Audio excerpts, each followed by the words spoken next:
All right, well, so here you are, the art of the interview. My name is Whit, and I'm going to hang here behind the podium so I can just click away and have greater control over what I may show you or may not show you. So lowering the stakes, raising significance for you and your client, I think that is the theme here today. And again, my name is Whit, and I'm executive producer of a company called DigiNovations in lovely Acton, Massachusetts, which is right outside of Boston, and which you might have heard of.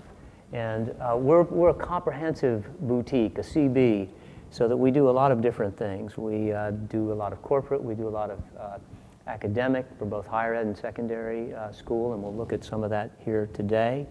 We do a little bit of animation, and I guess let's see here, I can show you our little demo reel, if you will, so you get a sense and flavor of what we're about.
So there you have it, and what I hope you see there is our love of movement, which I think stands as a real lovely contrast to what you are going to typically find on the interview side of the equation.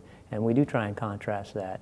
And we work typically, just even stylistically in our interviews, with C100s in terms of the imagery there, and then use DSLRs for movement, primarily because we can do more with the DSLRs in terms of that, and the images dovetail nicely, but again, we can create points of differentiation as well.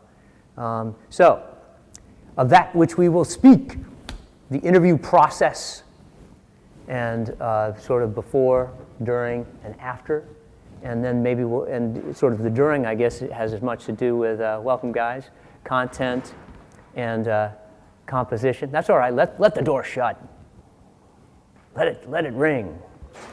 And thank you. And then we'll spend a little bit of time just talking about color grading, because I think at the end of the day, you know, it's a raw world. If there's one thing that has shifted here in the past year, it's our ability, more than ever, to really have plasticity in the image. And that plasticity really allows us to focus and tweak and create a point of view about the subject in your interviews that I think it's important, and it's a differentiator, it's a separator. So we'll spend a little bit of time there.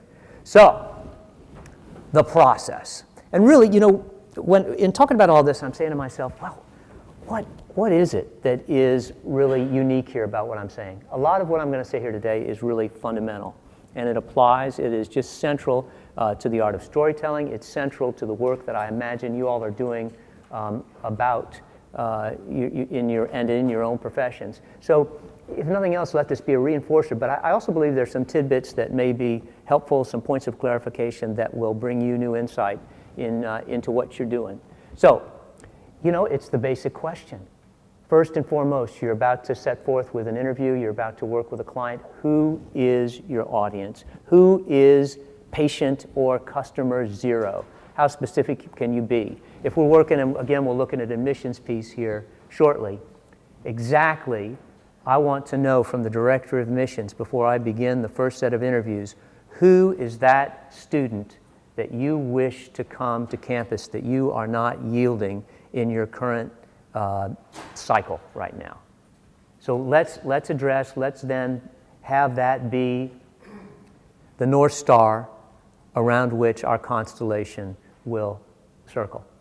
All right, so who is person 0? And then I think another important question in terms of interview is, who is the handler? Who is the handler for the person you're going to interview? And that may be a CMO, a person for marketing. It may be a professor if it's on the academic side, or it might be a director of communications. If you're dealing with someone of significance, they're going to have their entourage. You know, the two sort of heavier people that we interviewed this year were Frances McDormand and William Hurt. And Frances McDormand, that was like, okay, we had 20 minutes, right? And that's it. And the handler was just acting as a real buffer as to when it began, when it ended. So we had to have all our ducks in the row in terms of our setup and our lighting, and it was all a very compressed situation, and that was that. But who is the handler? And very often you're going to be, in a sense, interviewing each other, hopefully, before your interview with the talent, so that you have one less thing to worry about, so that you can really focus on the quality of question and interaction that you're going to have in that moment. But it all goes to, and I think I jumped down here, to preparation, preparation, preparation. Will you have the opportunity for a pre-interview? Man, that is a fantastic option and opportunity. We finished a 58-minute documentary that's just American Public Television has picked up on a group called Child's Play. And it's a group that is basically, and we'll see a little bit of that here if we can squeeze it in, but it is a group that has risen up around this craftsman of violin, so that all of the 22 people involved in this group all play instruments crafted by this artist. So we made a concert with commentary, and I needed to interview the performers afterwards. And I'll tell you, if there's one thing about musicians that I've come to understand, it's like, oh yeah, no problem. You know, like I get up on stage and I'll just improvise, you know? And it'll be okay. Well, you can take care of it in post, right? And so I had the time, they had the time, because they're musicians during the day, where I could say, this is the purpose. What do you think? What is it about Bob Childs? What is it about the founder of this group? What is his motivation? Why are you in this group? To really just have them think in a more deeper way before they ever got in front of the camera. Before they ever got in front of the camera. If you have that opportunity, and you're not likely to have it, obviously, in a corporate situation, but if you have it, my goodness, take advantage of it. It will yield you tremendous results. And I think it was very effective for what we were doing. And similarly, if you have the opportunity, if you can give yourself the benefit of that time, imagine, channel what it would be like, what kind of answer you think you might hear from the person you're going to interview. How would you like this to look? And if you can at least have that as a basis for what you're going after, I think, again, that will enrich your experience tremendously. Now, you're going to be, from time to time, you're going to be tempted to yield to the client who wants to have more than one person in the frame. I'm a huge believer in, like, man, do not do that. One person in the frame. One person in the frame, and you want to have not just yourself trying to run camera and be the question person at the same time. Have a separate shooter to compose the place, BDP, so that while they're setting up, doing the last bits and pieces, you're able to use every moment to lower the stakes, to set, you know, right? So let me kind of cut back here for a little bit and just go back, and I think you addressed this earlier on, the idea of scripting versus documentary. And so and that actually will be the basis. I'm going to do video storytelling basis tomorrow at 10:30, and that's going to be a compare and contrast, essentially, of two works, one which was highly scripted and the other was completely documentary in nature, and to look at those differences and look at those processes as a storytelling method. But so I'm gonna show you an example here, if I can. When you think about it, your health is the most important thing you have. Our Gene Radar puts your health in your hands. We are harnessing over 20 years of research at the frontier of physics, biomedicine, and nanotechnology to bring to you the next generation of healthcare. A platform called Gene Radar that will decentralize, mobilize, and even personalize your healthcare experience. Gene Radar is a mobile diagnostic device that allows you to diagnose any disease with a genetic fingerprint in real time with gold standard accuracy at a price 100 times cheaper than anything else on the market today. We can take the HIV viral load test that typically takes about $200 in 2 weeks. Let me engage you here. What do you see? What? Oh, you see a lab. No, I didn't mean in this frame. I mean in terms of this interview. This came out of an interview situation here. There's no interviewer. You're not seeing an interviewer. Sure, absolutely. And typically you don't. We have, what have we done here? What are you seeing?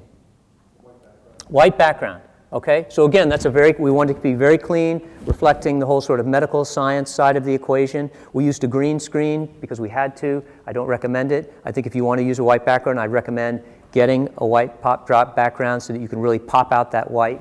It is not as white or as clean as I would have wanted it to be. What else do you see?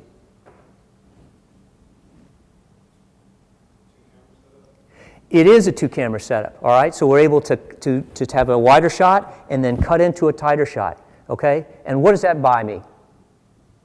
Options. It buys me lots of options. So that if she fumbles, if I want to cut to another point so that it looks like I can tie in to make it seem like it's one sentence, I can, without being a jump cut, I can cut into that tighter angle, all right? So art of the interview right there. That's a great benefit of using 2 cameras right there. What else do you see? The responses are clear and concise.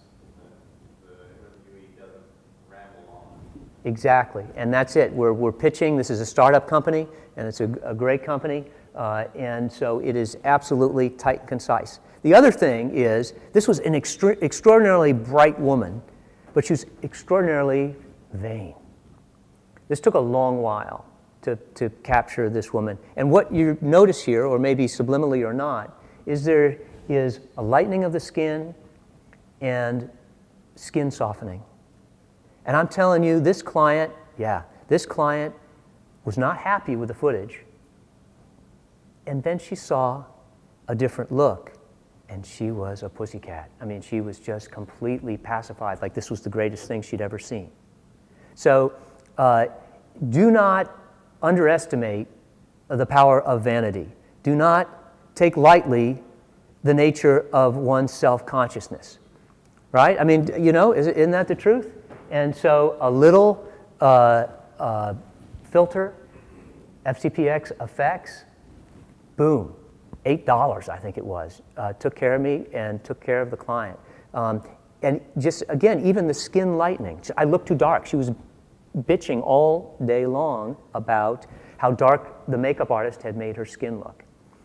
And so there it is. So be attentive to the needs of your client that way.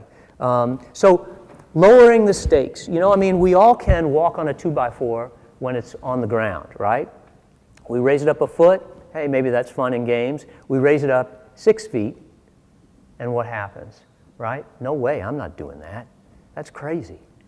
So you need to find ways to lower the stakes for your client. And how do you do that? Again, it's about preparation. It's about learning as much as you can through the handler, through the website, through research. Who is that client? What are things they like to do? When they come in, they have what are they wearing? What's their hair about? What are the pictures on the wall if you're going to their office or their room? Engage in conversation while that DP, while your shooter is setting up, so that you're just lowering the stakes. And they may be saying, I don't know what I'm going to say. I don't know what I'm going to say. And again, validate. validate, create relationship, absolutely, perfectly fine. But I'm guessing, how long have you been head of this company? Oh, about 10 years. Well, you know what? I have to imagine that when you're walking around the office or you pick up the phone, that this is just second nature to you, and that's what we're going to do. The gesture is all. I would have to say that's a favorite phrase of mine, and just recognizing that, if not particularly, that may not be the statement to use for a CEO, but the gesture is all. If you have a parent, remind them, if they have children, when they went to go see their child on stage in elementary school, what was important? What was important? Was it important that that child got it right? Or was it just to see him up there? And just reflect that to the client, that that is what is important, that you're making that gesture, that you're making that effort to be on camera. You're going to also have people who are going to say, I am great in front of an audience. I can do this, no problem. And then what happens? There's a lens. There's very little feedback. There's very little sense of being able to take control and command of the room. So you just need to acknowledge that. You need to acknowledge that to your client. This is very, very different from that situation and scenario. So let's just kind of back off here. Let's find a way to work through this. And obviously each person is going to be different, but I'm great in front of an audience. Man, if I had a dime for every person who said that and then just became tongue-tied, right? Have you all been there with that? Am I speaking anything unique? Probably not. So this is something that I think may be a little different, that maybe you haven't considered, is the importance of pronouns. So what do I mean by that? I would say that most people in an interview situation and setting tend to talk in third person, or they maybe will get into the I place or the we place. But I think the most powerful and direct either call to action or even just direct sharing of information is second person singular or plural. You. You. If you get your client, your talent, talking in terms of you, that is a very, very powerful, direct way to address the frame. And we'll see some examples of that, I think. But do you understand what I'm saying?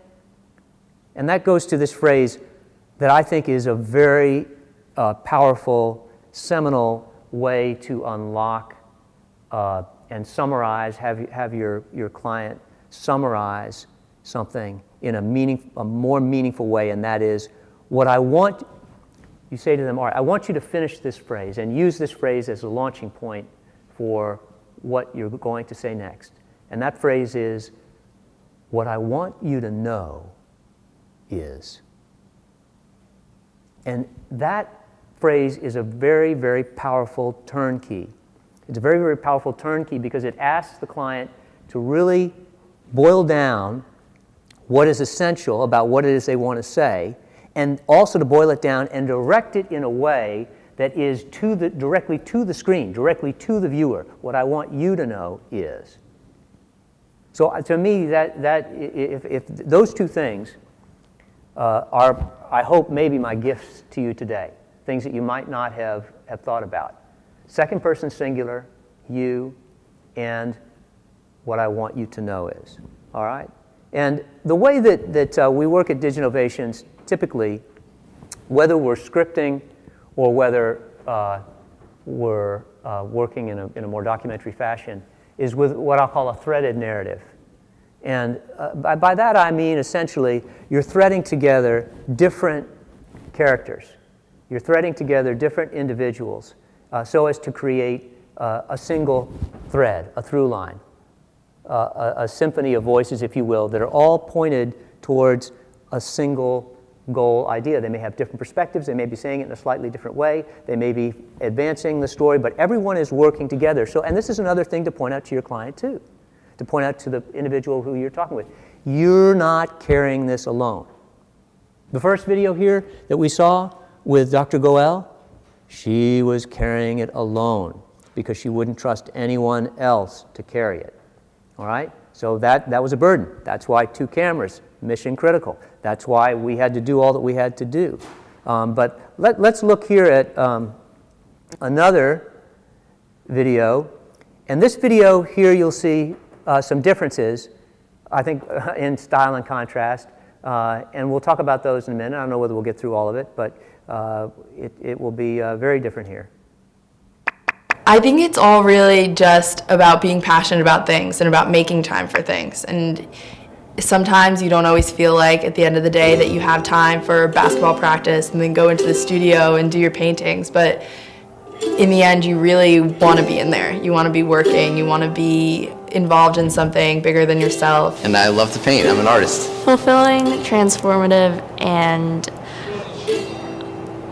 eye-opening. If you had told me freshman year that I would be in AP Studio Art, I would have laughed at you. I love the way that I get to watch a student grow. It's that I get it moment that really means the most to me as an educator. I think the best way to describe what we do is that we're a really ambitious program. We really have big dreams for what we're going to make on stage. Middlesex arts are versatile, enjoyable, and engaging. Maybe that's daunting to you. You don't feel like you're well-rounded. Maybe you feel like, oh, I'm only good at music or something like that. But the great thing about Middlesex is they challenge you to try everything else, and then you find new things about yourself that you didn't even know, and you find out that you are a well-rounded guy. I never thought of myself as a true thespian, but it's certainly worked out that way. Here you can literally do it all. Take a chance, and you can take a chance here.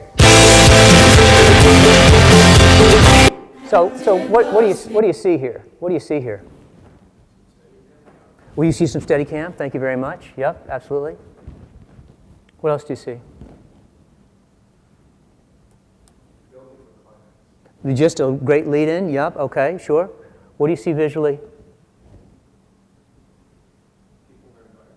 People in their environment. Absolutely. Where are they looking? They're looking directly at the camera. Okay. And that's a distinct piece that I think is subtle. They're not like, but that's a decision you have to make too. Yeah. Do I want the talent? Do I want the individuals to look directly at the camera or off to the side? Right. The opening young woman, where is she in the frame? She's up inside. She's not looking into the frame. Typically, you want someone, rule of thirds, right? And you want them sort of looking into the frame, sort of filling the frame, and that allows you some flexibility but I can't remember why, but I made a decision to put her at the forefront there, sort of leading off, if you will. All right? You also have what? In terms of the language, you have a lot of you. You have a lot of you going on here. So to me, this is a much more intimate expression and connection with the environment and with the frame, with the viewer. So there's that side of the equation. And then by contrast, and this will be another piece from the same school, on the development side. There'll be some mixture of footage because, again, it focuses on the arts. But before I leave this here, so what do you see about the lighting, the framing here?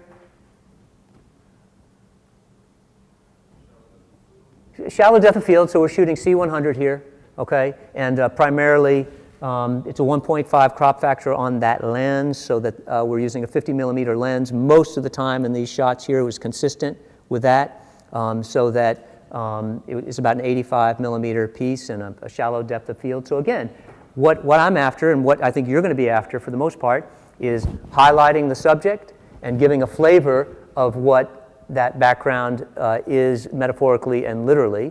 But you want to highlight that subject. And again, when we look at color grading at the very end of this, we'll show you, at least on the Final Cut X side of the equation, just how simple and easy it is to just enhance that, to stylize that subliminally, without getting in people's business there. So yeah, let's look by contrast at this other piece. So, but this here, we probably interviewed over the course of 2 days, I don't know, 35 people. And so it was very much run and gun, down and dirty. We were using just, I'll recommend these F&V lights here, which are just little ring lights. If you all know what that is, it's just a light, and they come with magnetic diffusion. They run on Sony batteries. They're light, and they do great yeoman's work, and so you can just run and gun with them for days on end. And so we're using, one essentially as a key light, and if we can use the other as a backlight, or we use a little Comair LED light to highlight if we need to use two lights if the situation is too extreme. But that's the other part of the art of the interview, is how do you manage to stay ahead or on schedule if you have to move from place to place to place. I mean, it's very nice if you can set up a green screen and the talent is coming to you so that you can set up for the day with a couple of keynote flows and a very nice set of light pumping into the background and a hair light so that you can just set up and then forget it, right? But more often than not for us, it is about running and gunning, and that means you have to think fast. That means you have to think how many people, what, we've had 4 people on the left side here? All right, then maybe it's time to go to the right. Let's mix it up for a second here and have someone in the middle, right? And so you really need to think not just about the individual interview here in a threaded narrative, but you need to think about how all these pieces are going to fit together, and so you need to have that balance of variety, and you may want to think about lenses as well. You want to vary it up with your lens choice, and you'll see a little bit of that here in this next piece. I think it's all really... I say not.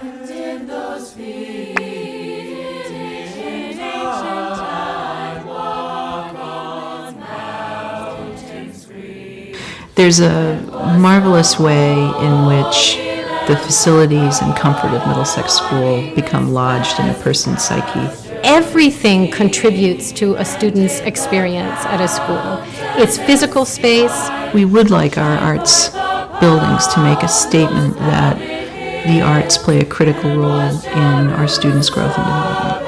I love when someone comes into the theater now and I can just see them get a memory of when they were at Middlesex and the show they were in and the friends they made that show with. And you could just see this nostalgia kind of come over them and just a real memory of what they made while they were here. And he was one of the first teachers to open my eyes to things that were in front of me, to look at them and put down my feelings about them. I owe them a huge debt of gratitude for giving me a sense of confidence. I would have been lost without the arts at Middlesex. And what I learned here was that I could see genius in every human face.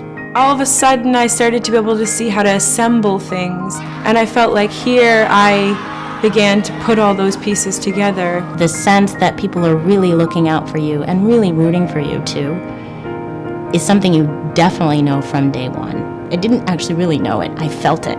I could go off to college or university feeling the sky was the limit. The power of that experience can't help but be amplified by doing it in surroundings that are commensurate with the time, effort, and energy going into the performance.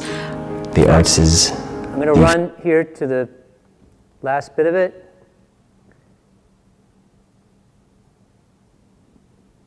I think this will do.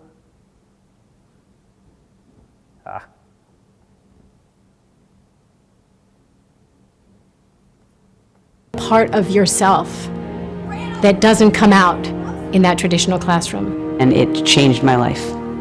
So you don't come here to fit into a mold, you come here to fit into yourself. This is where you get the challenge. This is where the work begins. You look at that anvil. That anvil really means something to me. I think the arts are unbelievably critical for this stage in someone's life. Giving them that foundation to allow them to build their ideas and dreams. It's remarkable to see where they'll go, because these are talented kids. I'm really glad that I'm an alumnus of this place. But the experience of sort of possibility at any turn, you don't even think, oh, I'm not going to be able to do that. You think, I can't wait to get my hands on that. The investment in the arts that this campaign represents is an investment in every single Middlesex student from now going forward. This is it. We've got this opportunity. Why waste it? We have an extraordinary opportunity to act now. It is a powerful, positive statement in a world of screens about the immediate intensity and life-changing experience that happens when kids play. It's not just what Middlesex does. There's so much going on academically, there's so much going on athletically, but the school has such a tradition of making art. But it's something that you'll feed off of and live off the rest of your life, for one thing.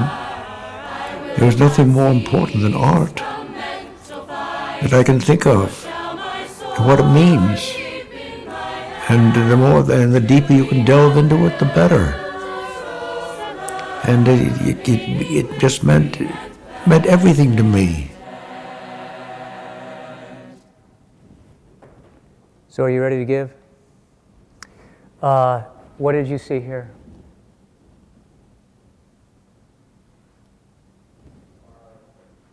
Okay. Yup, hours of B-roll, a lot of which, again, we already had. There was mix, you could see it mix over from the admissions piece. Nope, no motorized slider dolly. Yeah. All just a little bit of slider and mostly me on the glide cam. Thanks.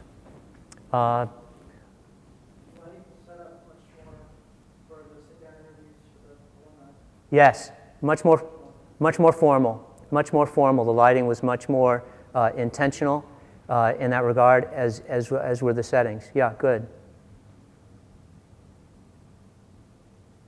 Variety of lenses here, okay, ranging from 35 to 7200 on the 70 side of the equation. One of the things that I think is important, that I think I really tried to stress to most of the people here was, and I think is again another gift to your client, the person you're interviewing, we're never afraid. We want to see you think. So often you have people who are like, they get worked up, they get tense because they're speaking too fast because they want to get it all out. Encourage when you can the person who is sitting on the other side of that chair. Just take your time. We want to see you think. We want to see you reach for an idea. If we see you reaching for an idea, we are right there with you wanting to hear what that idea is because we're curious.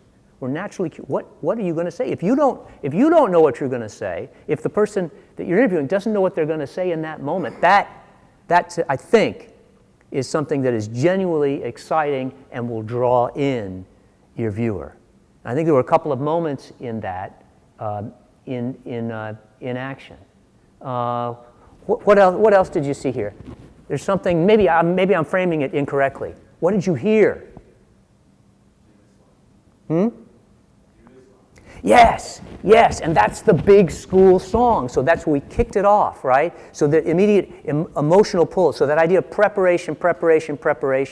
If you have an idea about what you want that soundtrack to be, what you want that underpinning to be for the music, right? So, and what did we do? We began it with Jerusalem, right? Oh, Jerusalem, and we ended it right there. And we had different pieces in between. You sort of heard it transitioning from one piece into O Jerusalem again. But don't underestimate or don't forget about, as you're interviewing, what is going to be carrying the piece underneath. And again, if you have an idea of what that is up front, that's going to be helpful to you as an interviewer in guiding what you want, what you hope to receive from your client. So I knew, right, I understood that the headmaster was very cerebral. So that put her in a particular place in that constellation. I knew that the director of the theater program was just a real character, and that he was going to add that bit of color. I knew that the director of the music program was absolutely great in B-roll, but really had just stumbled over himself in terms of being able to make any coherent statement. So, I also knew, and this is what you also know, is that there are politics. Is that very often you are not going to have a choice as to who is going to be in this composite. So again, the more you understand about, I cannot rely, I'm going to have to find a very special tiny place for the music man, right? That's critical. That you've got to understand that going into your interview to just say, got it. In terms of the old fella, right, who closes it, right? This is the guy who knew the founder, who went to school when the founder of the school was head of that school. He is like a huge touchstone. He's also lost his mind, right? I mean, he's also just absolutely, he went around in circles like, an old dog trying to find his place on the pillow for about 2 hours. But just as soon as I heard him say, right, there's nothing more important than art, I was like, praise the Lord, right? That was it. Know, and then we were done, But that's it. Know when you're done.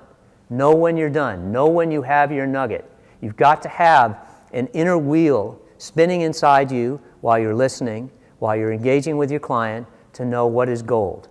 And I wish there were a device that would allow me essentially to have time code in my hand, right? I mean, there are markers we occasionally use on top of the C100s, ninjas, right, to get the ProRes version so we can, again, really tweak the image by having ProRes coming directly out of the camera rather than the ABC HD. And you can hit little marker points on that ninja, but that's a little awkward while you're interviewing someone. I just wish there was some little time code piece where I could go, mark, that was it. Mark, that was it. Because ultimately, that is the awful, awful thing about when you're working in a documentary type environment, is that then you have to go back and search through all of the dog poop, right? You gotta find out what's good. And so there are ways to do that too, right? In preparing the client, in preparing the talent. Do you want to be engaged? Would you be willing to help? Help me, help us determine what are the essential touch points. Now, the development office here had no interest whatsoever. They're like, you're the artist, you take care of it, just call us when it's done. The admissions office, they were like, yeah, that'd be great. I think it's great for all sorts of reasons when you can engage your client on the back end of the interview process in allowing them to choose the seminal points. Now, you may not agree. You may, and again, that's again another point for discussion. But it basically lets the pressure off of you on the backside in so many ways in terms of timeline. It puts a little pressure on the client to say, and to be invested and involved in this process. And I think that is both enriching and, again, clarifying and also helpful in terms of workload on yourself. So consider that. Consider, I don't know, how many people here work with transcripts following an interview? Don't knock it. It's a great, great tool. And it's, again, if you're working with a client, it's a great way. Let us get a transcription for you. You can spend, a Sunday evening and just kind of go through it and, highlight what you like, and let's use that as a further talking point. And again, the other thing that does is that helps calm down the client as well. If the client that you're sort of dealing with is the CMO of marketing, it helps them relax a little bit. But if it's the talent themselves, it allows them to feel like they are an editor, that they are a director, that they are involved as a producer. And the more you can engage and give power to the person on the other side of that frame, the more relaxed and confident they're going to be in the process, at least in my experience. So let's see, I want to make sure we've covered here. Yeah. So we've talked about looking slightly off camera, or looking directly into the frame, thinking left, thinking right in terms of the threaded narrative. It's okay to see you think, to see you reaching for an idea. Lens choices, again with the headmaster in the development piece, that was a 35 millimeter lens on the 1.5. It was a 50 millimeter lens essentially, and we had a little more of her. And for most of the other people, we lived at 50 millimeter or 70 millimeter. But obviously, you can be more extreme than that, as we showed in the nanobiosims, the white screen interview setup. I think there we went from 100 to 50 on that side of the equation to set up. It's a very different feeling. It's a very different, and obviously you can cut in. You can cut in. You can if you're using one camera, you can expand the frame to cut in.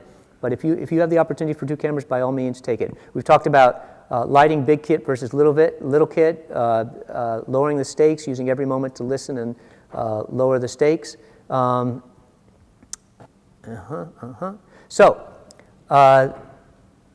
where am I here? Yes.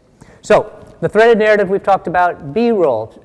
Again, our prerogative is to use movement, some sort of fluid movement to contrast and engage and set off what's going on in a more static environment situation. There are times when we will use a slider as a second camera, as a profile shot for the interview, again, for a little bit of variety, for stylization there. So there are many times, if we have the opportunity, again, to sort of be set and be there all day rather than running and gunning, where we'll shoot what I call flat. Do you guys know what I mean by shooting flat? That we'll set the camera settings so that everything is relatively neutral, so that in post we can just punch it up and have greater flexibility in doing so. And so, let's see here. If I go to Final Cut X here's just another piece, and this is a piece for a little university called Pfeiffer College we're just down there in North Carolina a couple weeks ago, and so this is the color graded version here that I've done, but this is where it started out, right? I mean, that looks like a nice enough image, all right? You know what I'm saying? But with very little tweaking, I've tried to pull out the subject and just dampen down the background. And Final Cut X allows allows that to be a very, very simple process. So how many people are color grading? I just, so encourage you to take the time. I think it is probably, over the past 2 years, been the best investment in our workflow, and in terms of just, again, subliminal tweaks to your client that are going to enhance the quality of your work there. That's showing up a little blue on the screen up here, but it's I think it reads in terms of the scopes.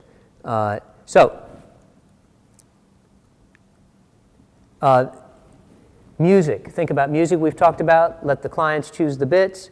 The FV lighting, the ring light, fvlighting.com. You'll find that there. We use the Rode NTG3 boom mic. If we are doing DSLR, which we don't do anymore, but so the C100 works quite well, I highly recommend the Roland R26 as a portable. It actually is a double XLR. You have a great ambient set of XY microphones as well. There's 6 channels that you can ultimately use, but it is great. Great preamps, works very well. You can buy a pedal juice battery, which will have it running all day long, and that's made by Sanyo. A-Frame is a service that we use that essentially we can upload full res footage for our clients to preview or for them to download if we're trying to transfer footage to them. How many people have played with DaVinci Resolve? I'm telling you, these people want to take over the world. And you know, every iteration, and 10 has just come out, looks more and more like an NLE and does more things a nonlinear editor will do. And it is, at least on the Mac side, a very intuitive and very powerful color grading machine. Final Cut X, anybody here using Final Cut 7 still as a legacy? Are you all basically Premiere folks? Yeah. So just in terms of what Final Cut X is, how it has evolved in the past 2 years has been extraordinary, and the color correcting power of it and simplicity of it within the NLE and the quality of it, I'm a huge fan of. The what? I haven't dealt with that. Is that on the Mac side? Yeah. Yeah. I love it. Yeah. I'll check it out. Thank you. That's a great gift. Technicolor. 35 millimeter at work. This is from the lower piece is from our Child's Play piece. And again, Child's Play, you can see the difference there in terms of different lens choices. I think the one above is 35. The one below is probably 135 on that side of the equation, a much more dramatic setting. And so there you are. I'm Whit Wales, Whit at DigiNovations.com out in Massachusetts. Video Storytelling Basics is tomorrow. Any questions you might have? I don't know, Steve, are we done with questions or? Okay. Any questions you all might have? Well, so we are in terms of the interview work that we do. And then we use, I think I mentioned it up front before you came in, that we use a DSLR because of what we can do with the GlideCam. My arm is, will live with a 5D, but not with a C100 on a GlideCam. And I just don't do vest. I just do a stand-up HD 4000 on that. And we just like the utility that we can run and gun, and we aren't worried about audio as much on the B-roll side of the equation, and so it dovetails nicely. Yeah. Did you all learn anything? Helpful? Yes?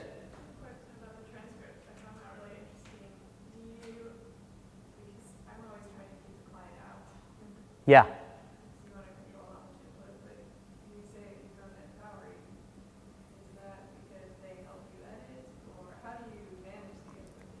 Well, you see, I think in some ways, yeah, absolutely. I don't want the client in the editing room or looking over my shoulder.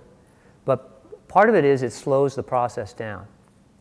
Right? The client is like, now that you've got the interview done, what's the first thing the client says?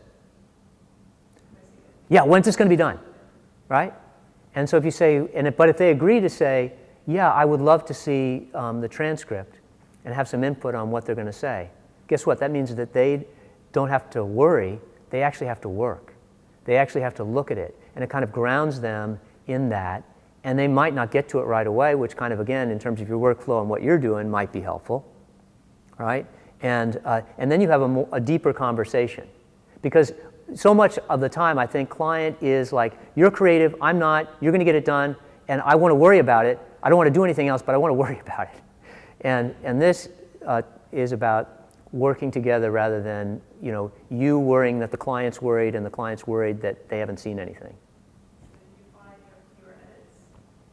Oh, absolutely, absolutely. It is fewer iterations of edits, number one.